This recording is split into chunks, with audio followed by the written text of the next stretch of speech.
Bonjour à tous et à toutes, bienvenue sur cette nouvelle vidéo. Alors, ici je vais faire la guidance des énergies générales pour le mois de avril.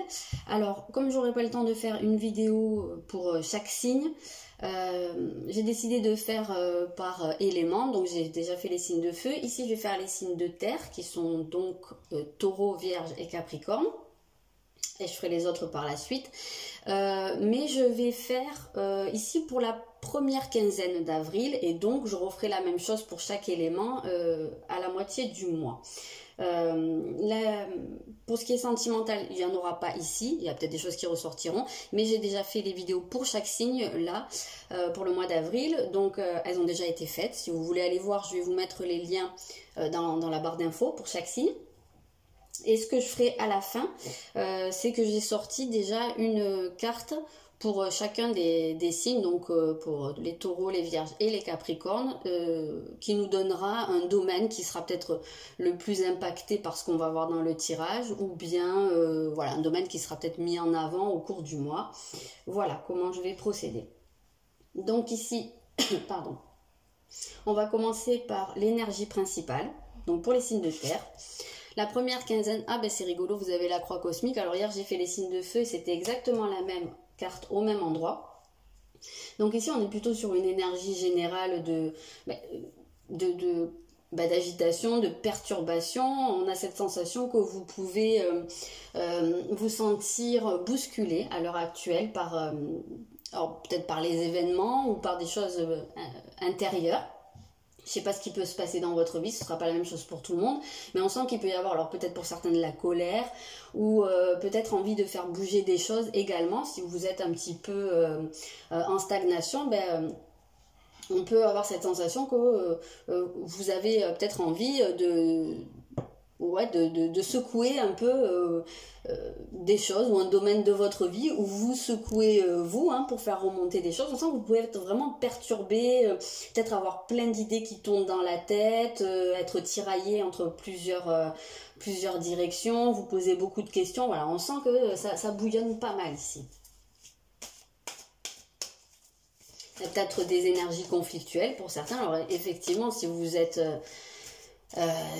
en confinement, on comprend que ça soit peut-être pas facile, qu'il y a peut-être des envies de bouger, ou voilà, se sentir un peu impatient de certaines choses et que ça puisse pas se faire à l'heure actuelle.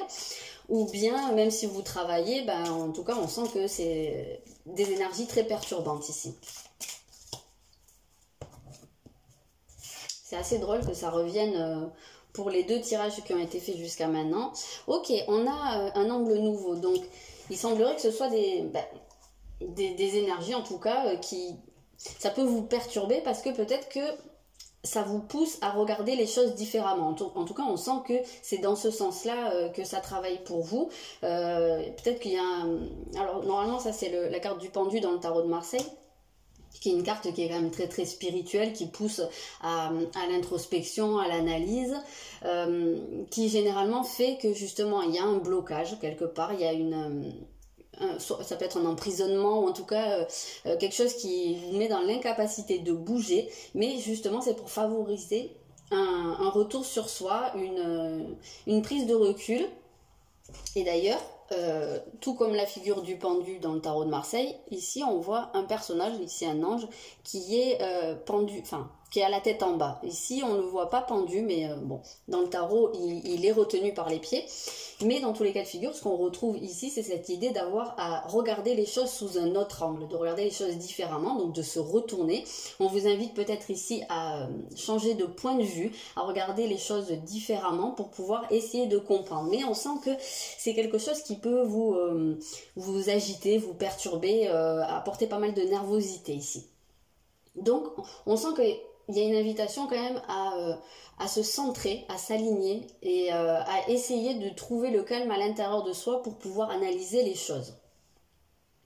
Ici on va regarder ce qui va pouvoir vous aider le plus au cours du mois, quelle va être votre force, votre plus grand atout. Vous avez le Cancer, ok. Donc le cancer, c'est quand même une carte qui rejoint un petit peu le pendu, puisque c'est pas une énergie qui apporte beaucoup de mouvement non plus. C'est une énergie qui invite aussi à se retrouver à l'intérieur de soi. Donc on retrouve ici tout ce qui touche au foyer, tout ce qui touche à la famille, aux émotions qui sont très très intérieures, qui sont très intimes. En fait, c'est un petit peu se retrouver dans son jardin secret. Donc on voit ici clairement qu'il y a cette notion de devoir aller chercher très profondément, d'essayer d'aller analyser ses émotions, en fait, ce qui se passe à l'intérieur de nous. On voit bien qu'ici, pour les signes de terre, eh bien, il n'est pas tellement question de chercher au niveau de l'extérieur. Hein. Ici, quelque part, on nous dit qu'il y a des réponses qui sont à l'intérieur de nous. Il y a une marge de progression, en fait, mais qu'il faut aller chercher à l'intérieur de nous, peut-être dans notre passé, peut-être dans notre rapport avec la famille, hein, pour certains, peut-être avec les enfants, avec les parents, pourquoi pas.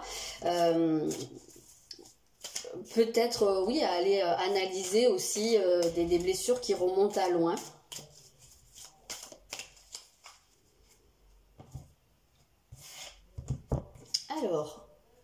Alors, on a une reine de coupe, donc il me semble que pour le tirage d'avant, eh ben, c'était pareil. On avait retrouvé cette reine de coupe ici, à la même place.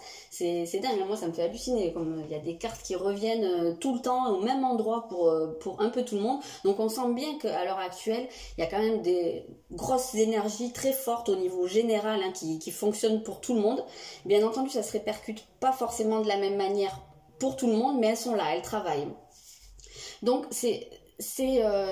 ici on est sur des énergies qui sont assez similaires, parce qu'avec une reine de coupe on est aussi dans le domaine des émotions, on est dans le domaine du cœur, d'aller chercher à l'intérieur de soi, d'aller comprendre. Mais justement là c'est l'idée que votre plus grande force, ça va être d'aller vous reconnecter en fait à ce que votre cœur vous demande, hein. En fait ici c'est l'appel de l'âme un petit peu, hein, qu'on ressent. On voit aussi beaucoup cette eau, hein, qui est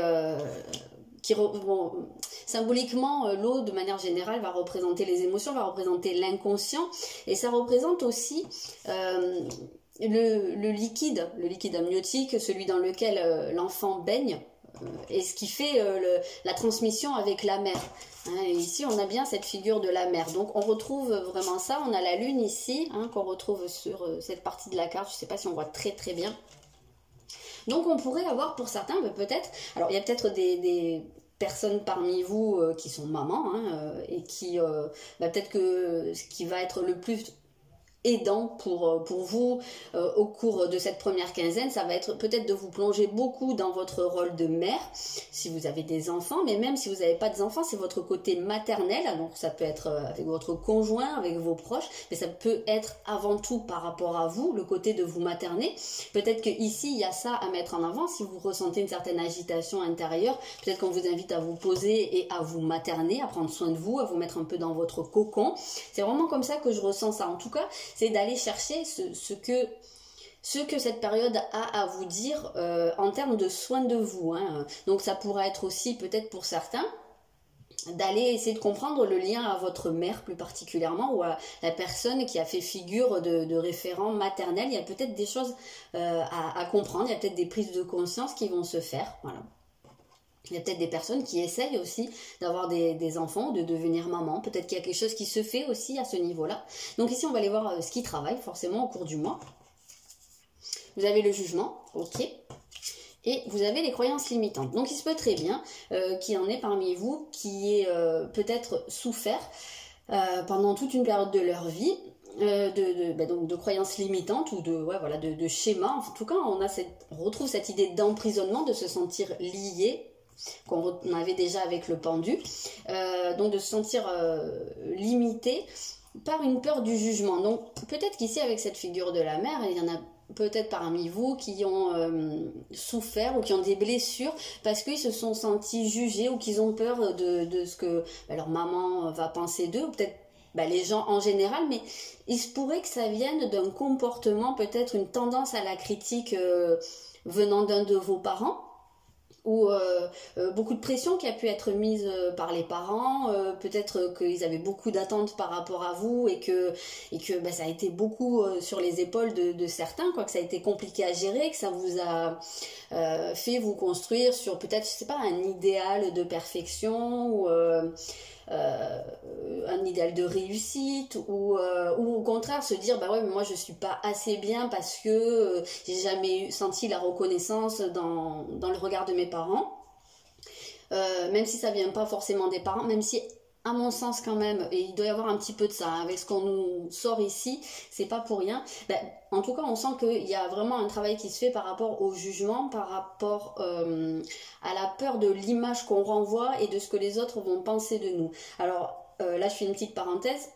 Je mets de temps en temps une petite guidance journalière que je mets sur Instagram, donc si ça vous intéresse je mettrai le lien aussi dans la barre d'infos.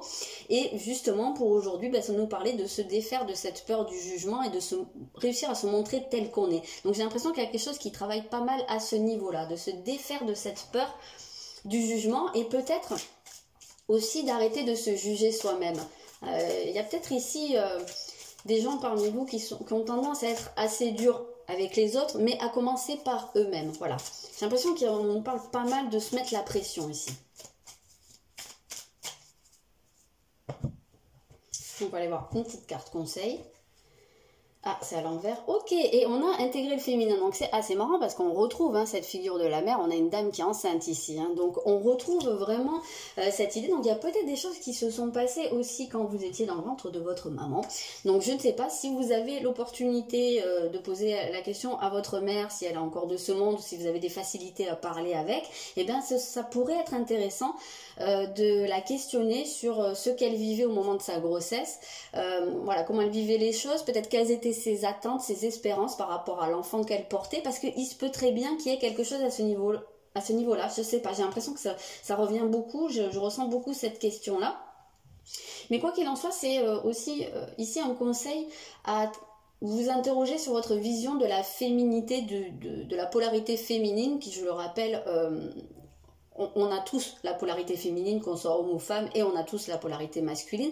Mais ici, on est beaucoup, de toute façon, sur des énergies féminines. Ici, on a la reine, on a le cancer qui est signe de la mère.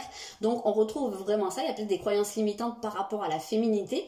Je sais pas, je vais vous donner un exemple, ça parlera pas à tout le monde, mais il y a peut-être des femmes parmi vous qui estiment que être une femme, ça peut les bloquer dans leur réussite parce que ça peut être, je sais pas, un symbole de faiblesse. Donc peut-être que pour accéder à certains objectifs, eh ben, il y a peut-être des personnes qui refoulent ou qui rejettent leur polarité féminine, voilà, comme quelque chose d'handicapant. Donc il y a peut-être un travail à faire à ce niveau-là, mais moi je serais vous quand même, je m'interrogerai aussi sur votre lien à votre maman. J'ai l'impression qu'il y a quelque chose qui travaille là-dessus et ça peut impacter votre manière d'être parent à l'heure actuelle. Ok, on va aller voir ce qui vient de l'extérieur ou votre rapport aux autres, mais c'est plus, même si c'est dans votre rapport aux autres, c'est les autres par rapport à vous, ce qui vous vient de l'extérieur. Waouh, on a un nœud nord ici. Donc, avec le nœud nord, on parle de mission d'âme, de ce que votre âme a à vous dire. On parlait ici de ce que votre cœur a à vous dire. C'est plus ou moins la même chose quand même. Donc, il se pourrait que vous ayez alors soit une compréhension de quelque chose, une compréhension très très importante, que vous trouviez un sens à quelque chose ou un but, que vous compreniez une de vos missions de vie, ou bien que quelqu'un rentre dans votre vie et que vous ayez cette certitude que c'est quelque chose ou quelqu'un qui vous est destiné, c'est quelqu'un qui n'est pas là par hasard, c'est quelque chose qui était censé se faire et qui vous met un peu sur votre voie. Donc ici c'est quand même quelque chose d'important qui se produit pour vous. Ça peut très bien être sentimental comme professionnel, comme vraiment quelque chose d'intérieur, Mais c'est quelque chose qui vient de l'extérieur, donc ça peut être quelque chose qu'on vous dit, ça peut être une révélation venant de l'extérieur, peut-être quelque chose que vous lisez, pourquoi pas, quelque chose que vous entendez. Vous avez un 7 d'épée, donc on vous parle de quelque part de revoir une façon de faire, c'est un petit peu ce qu'on avait avec la carte de l'angle nouveau, de voir les choses différemment. Ça peut être lié ici à une peur de la trahison. Donc peut-être qu'il y a quelque chose, alors, qui vient réveiller cette peur de la trahison, parce que peut-être que pour certains d'entre vous, ça fait partie de votre mission de vie de travailler sur votre blessure de trahison, et d'où la peur du jugement. Aussi, il y a peut-être des gens qui se protègent de la trahison comme ça. Mais voilà, ça se peut très bien que vous soyez confronté, alors soit à une vraie trahison, soit à votre peur de la trahison, soit que vous avanciez à ce niveau-là. Mais ouais, je sais pas, avec le 7 d'épée, on retrouve quand même cette idée d'avancer à ce niveau-là. Hein. Pour moi, avec un nœud nord, on avance par rapport aux peurs. Donc, peut-être que vous allez vous trouver face à quelqu'un qui va pas se montrer sous son vrai jour. Peut-être qu'il y a une révélation qui va être faite à ce niveau-là. Hein. Peut-être que vous allez apprendre un mensonge, quelque chose qui se produit pas comme c'était prévu. Ça peut tout à fait être un cas de figure. Peut-être aussi qu'il y en a qui se rendent compte que cette peur-là les isole. Et parce qu'on vous dit, il y a une meilleure façon de faire, et que faire cavalier seul n'est peut-être pas la meilleure solution. Donc il y a peut-être des gens qui ont eu tendance à s'isoler par rapport à cette peur de la trahison, et que là il se produit quelque chose, ou que quelqu'un rentre dans votre vie, et que vous vous disiez, voilà, soit c'est le bon ou la bonne... pour moi au niveau sentimental, soit ça peut être professionnel aussi sur un projet ou sur un partenariat, ou voilà, ça peut toucher à beaucoup de domaines, mais où vous vous rendez compte que peut-être il est temps de ne plus vous isoler complètement, de ne plus tout faire reposer sur vos épaules. On avait cette idée de se mettre la pression ici, donc peut-être que là, il y a une idée aussi de déléguer des choses, de comprendre que vous auriez tout bénéfice à avancer à deux ou à plusieurs. Donc il y a peut-être aussi des propositions qui viennent à vous. Hein. Il y a peut-être soit quelqu'un qui se déclare, soit quelqu'un qui vous fait une proposition au niveau professionnel ou sur un projet de vie. Mais on a vraiment cette impression que là, ce qui vient de l'extérieur, c'est quelque chose qui va vous faire en sorte que vous ne soyez plus seul. En tout cas, vous allez avoir la décision, bien entendu. Ça vous appartient. Mais on a cette sensation-là. Ok, donc on va aller voir maintenant pour chaque signe. Ici, j'ai dit que c'était les taureaux. Donc, qu'est-ce qu'on a? Ici, on a la maison 11 pour les taureaux. Donc, avec cette maison 11, le domaine qui va être le plus important, alors ça peut être les amis, la vie sociale, ça peut être également la vie associative, ça peut être le fait de s'investir aussi. Peut-être que c'est au niveau de votre idéal, qu'il y a quelque chose qui change ou quelque chose qui évolue. Ici, on ressent votre côté humaniste, altruiste, l'envie de faire du bien autour de vous, de vous sentir utile. Peut-être qu'il y a une remise en question à ce niveau-là. Peut-être qu'avec les événements qui se produisent à l'heure actuelle, ça vous perturbe. Ça vient peut-être s'agiter au niveau de votre conception des choses, et peut-être que aussi en vous recentrant, en essayant de voir les choses différemment, vous allez peut-être avoir envie de vous investir dans quelque chose.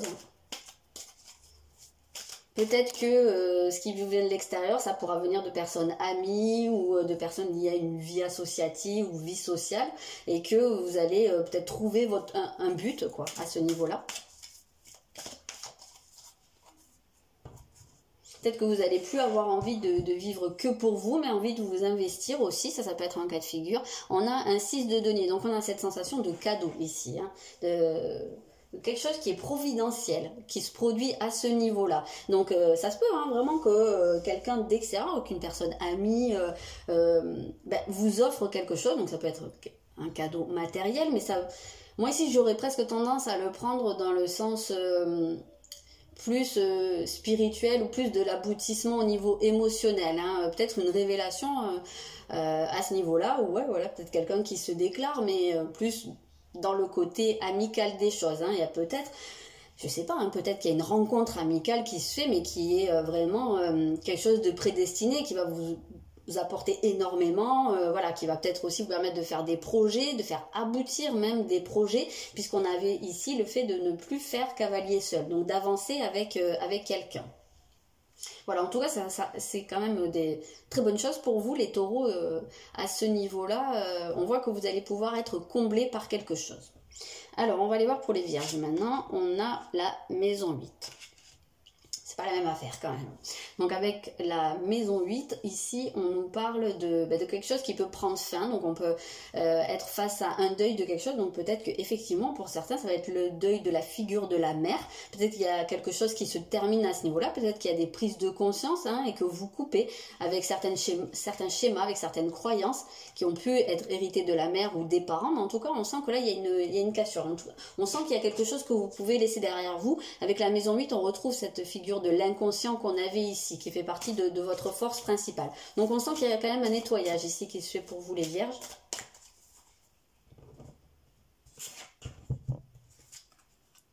Ok, on a un valet de denier. Oui, d'ailleurs, je voulais préciser que c'est peut-être aussi ce nettoyage-là qui fait que vous allez cesser de vous sentir seul. Peut-être qu'il y en a qui avaient tellement de pression ou tellement de peur par rapport comment dire, à l'opinion des autres, qu'ils étaient dans cette espèce d'isolement, qu'ils se sentaient obligés de rester seuls et de faire les choses seuls, et que là, peut-être que ça va pouvoir prendre fin. Il y a peut-être des choses qui se goupillent de manière à ce que à la fois votre cheminement personnel et ce qui se produit de l'extérieur, c'est comme si ça faisait un espèce d'alignement des planètes qui fait que vous pouvez vous défaire de quelque chose qui vous entravait. Et ici, on sent qu'il y a quelque chose que vous apprenez.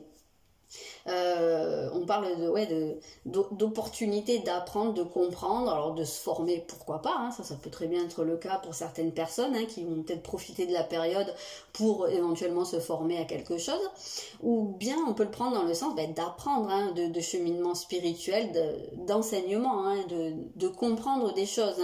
Peut-être que ça vous permet aussi de commencer un cheminement pour aller vers quelque chose qui me semble ici beaucoup plus stable, beaucoup plus qui va vous permettre d'ancrer des choses dans la matière, de construire ou de vous reconstruire différemment. On n'a que des énergies de denier ici pour l'instant, donc on voit ça reste des énergies de terre, donc de quelque chose qui se construit lentement mais sur du long terme. Mais là avec un valet vous êtes plus à un début de quelque chose, puisqu'on avait avec la maison 8 la fin et les commencements, donc quelque chose qui se termine pour ouvrir sur quelque chose d'autre qui sera beaucoup plus, je veux dire, productif pour vous, et qui va s'installer dans la durée. Ça va prendre du temps quand même. C'est le premier pas ici. Ok, on va aller voir les Capricornes. Ok, pour les Capricornes, nous avons donc la maison 12. Alors, on a la fuite ici, avec la maison 12, on parle beaucoup de la vie intérieure, du retour sur soi. Donc, c'est vraiment très, très cohérent avec cette image du pendu, cette carte du pendu qui parle de la vie spirituelle. On retrouve beaucoup ça ici. Je le dis souvent, mais cette figure du coquillage, là, cette spirale, elle nous ramène vers l'intérieur. Donc, elle nous recentre sur nous. Et elle pousse, on retrouve les lunes ici, donc c'est vraiment quelque chose qui pousse à aller comprendre des choses à l'intérieur de soi. Donc là, on est quand même dans un espèce de confrontation à soi-même en fait. Alors c'est assez drôle comme les énergies diffèrent, parce que pour les taureaux c'est vraiment l'ouverture sur l'extérieur ou sur les autres, tandis que les capricornes c'est presque le repli. Peut-être que pour certains aussi ça peut être compliqué, parce qu'avec la maison 12 on parle quand même d'emprisonnement, de se sentir on peut se sentir prisonnier de ça. Ça peut être différemment vécu pour chaque personne. En tout cas, c'est une opportunité, dans tous les cas de figure, de comprendre des choses sur soi, sur ses émotions, sur son inconscient. On va aller voir de quoi ça nous parle. Ah ben ouais, d'accord, on a un 7 de coupe. Donc, à nouveau, on parle des énergies intérieures. Ici, je le dis souvent aussi, mais on a une source. Ça, c'est notre source intérieure. Donc là, ça rejoint beaucoup ce qu'on voyait ici. On parle de se purifier, d'aller essayer de comprendre ce qui se passe à l'intérieur de nous, d'aller essayer de boire à notre propre source, donc de se reconnecter à nous-mêmes, à nos envies, à nos rêves, pourquoi pas, aussi à faire le distinguo entre le rêve et l'illusion. Peut-être qu'il y en a certains qui peuvent avoir tendance à se perdre là-dedans, à plus voir la limite entre leur projection et ce qui est vraiment du domaine du faisable. Là, on parle d'aller nettoyer tout ça, d'aller y voir clair. Mais forcément, ça va passer par un retour à l'intérieur de soi et qui, comme je vous l'ai dit, pourra être vécu de manière différente selon les caractères, selon ce qui se passe aussi, voilà. Mais on sent qu'il y a vraiment cette notion d'aller nettoyer des choses ici. Donc ce sera forcément pas la même chose pour tout le monde. Voilà, j'espère que ce tirage vous aura plu. Ça reste très très général, hein, donc j'en referai un à la moitié du mois pour la deuxième quinzaine, et puis on verra s'il y a des choses qui ont évolué par rapport à tout ça. Voilà, je vous souhaite un très bon début de mois et je vous dis à très bientôt.